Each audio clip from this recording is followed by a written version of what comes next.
Magandang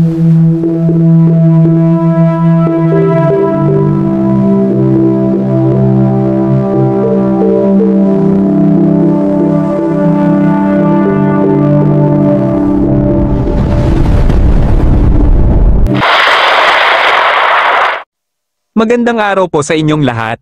Narito ang pinakabagong impormasyon tungkol sa bagyong patuloy nating minomonitor ngayong araw ng Martes ika-25 ng Nobyembre taong 2025. Ang bagyong may lokal na pangalang Verbena ay kasalukuyang nag-i-intensify o lumalakas pa. Ang kanyang taglay na hangin ay may sustained wind na umaabot sa 55 km per hour at pagbugso na hanggang 90 km per hour.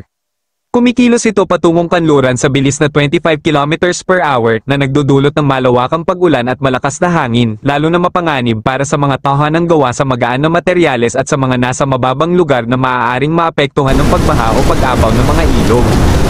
May nakataas na wind signal number 1 sa sumusunod na lugar: Luzon, Occidental Mindoro, Oriental Mindoro, Romblon, hilagang at gitnang bahagi ng Palawan, kabilang ang Araceli, Taytay, El Nido, Dumaran, Rojas, San Vicente, lungsod ng Puerto Princesa, pati na ang Calamian, Cuyo, at Cagayancillo Islands.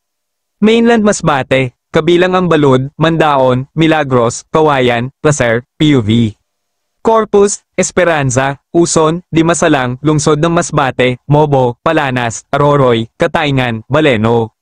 Visayas, Antique, Aklan, Capiz, Iloilo, Guimaras, Negros Occidental, Negros Oriental. Siquijor, Cebu, Bohol, Samar, Eastern Samar, Biliran, Leyte, Southern Leyte.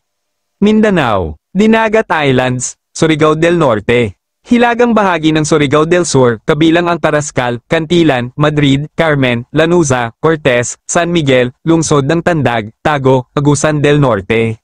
Hilagang silangang bahagi ng Agusan del Sur. Camiguin, Misamis Oriental. Hilagang bahagi ng Misamis Occidental, kabilang ang Sapang Dalaga, Calamba, Balyangaw, Plaridel, Lopez Haina, lungsod ng Oroquieta, Aluran, Panaon, Jimenez, Concepcion. Hilagang bahagi ng Zamboanga del Norte, kabilang ang Jose Dalman, Manukan, Prez. Manuel A. Rojas, Katipunan, lungsod ng Dipolog, Polanco, Piñan, lungsod ng Dapitan, La Libertad, Sibutad, Rizal, Mutya. Tungkol sa malakas na hangin. Ang wind signal number 1 ay nagbabala ng katamtamang hangin na maaaring magdulot ng kaunting pinsala. Tandaan na ang lokal na hangin ay maaaring lumakas pa sa mga baybayin at bundok na direktang nalalantad sa hangin, habang mas mahina ito sa mga lugar na may proteksyon. Bukod pa rito, ang pagsabay ng hanging amihan at bagyong Verbena ay magdudulot ng malakas hanggang sa sobrang lakas na hangin ngayong araw sa mga lugar na walang wind signal, lalo na sa mga baybayin at bundok. Kabilang dito ang Luzon, Visayas, Dinagat Islands, Surigao del Norte, Agusan del Norte, Surigao del Sur, Davao Oriental, Misamis Oriental, Lanao del Norte, Misamis Occidental, at Zamboanga del Norte.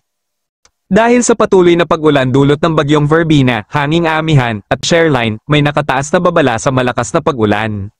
Dilaw na rainfall warning, 50 hanggang 100 mm. Misamis Occidental, Misamis Oriental, Camiguin, Southern Leyte, Leyte, Biliran, Samar, Eastern Samar. Northern Samar, Masbate, Sorsogon, Albay, Camarines Sur, Catanduanes, Camarines Norte. Marinduque, Batangas, Laguna, Rizal, Aurora, Isabela, rehiyon ng Cagayan Valley, Babuyan Group of Islands. Orange na rainfall warning, 100 hanggang 200 mm. Siquijor, Bohol, Cebu, Negros Oriental, Negros Occidental, Guimaras, Iloilo.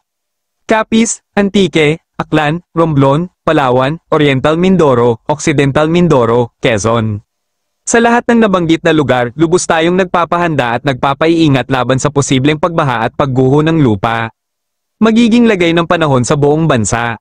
Luzon. Dahil sa hanging amihan at shoreline, makakaranas pa rin ng pag-ulan ang silangang bahagi ng Luzon. Sa Bicol Region, patuloy na magkakaroon ng pag-ulan dahil sa pinagsamang epekto ng Verbena at shoreline. Ang Batanes, Babuyan Group of Islands, at Iloilo Region ay makakaranas ng maulap na langit na may kalat-kalat na pag-ulan. Sa Mimaropa, malawakang pag-ulan ang aasahan dahil sa malawak na sakop ng mga ulap ng bagyong Verbena. Visayas, halos buong Visayas ay makakaranas ng malawakang pag-ulan ngayong araw dahil sa epekto ng Verbena. Lubos na pinapaiingat ang mga kababayan sa malakas na hangin at pag-ulan.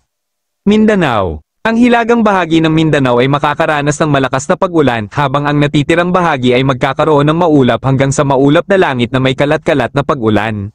Palawan. Inaasahan ang paglandfall ng bagyong Verbena ngayong araw sa hilagang bahagi ng Palawan. Maaari itong lalong lumakas bago maglandfall, kaya posibleng tumaas pa ang wind signal sa lugar. Manatiling alerto at sumunod sa mga paalala ng inyong lokal na pamahalaan.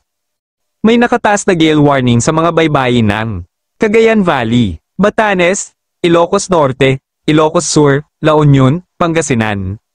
Inaasahan ng taas ng alon na 2.8 hanggang 5 metro, lubhang mapanganib para sa maliliit na sasakyang pandagat. Hinihikayat na huwag munang lumabas sa dagat ang mga maliliit na bangka. Yan po ang pinakabagong update sa magiging lagay ng panahon ngayong araw. Manatiling alerto, sumunod sa mga paalala ng lokal na pamahalaan, at laging handa sa anumang posibleng kaganapan. Ingat po tayong lahat, mga kababayan. God bless.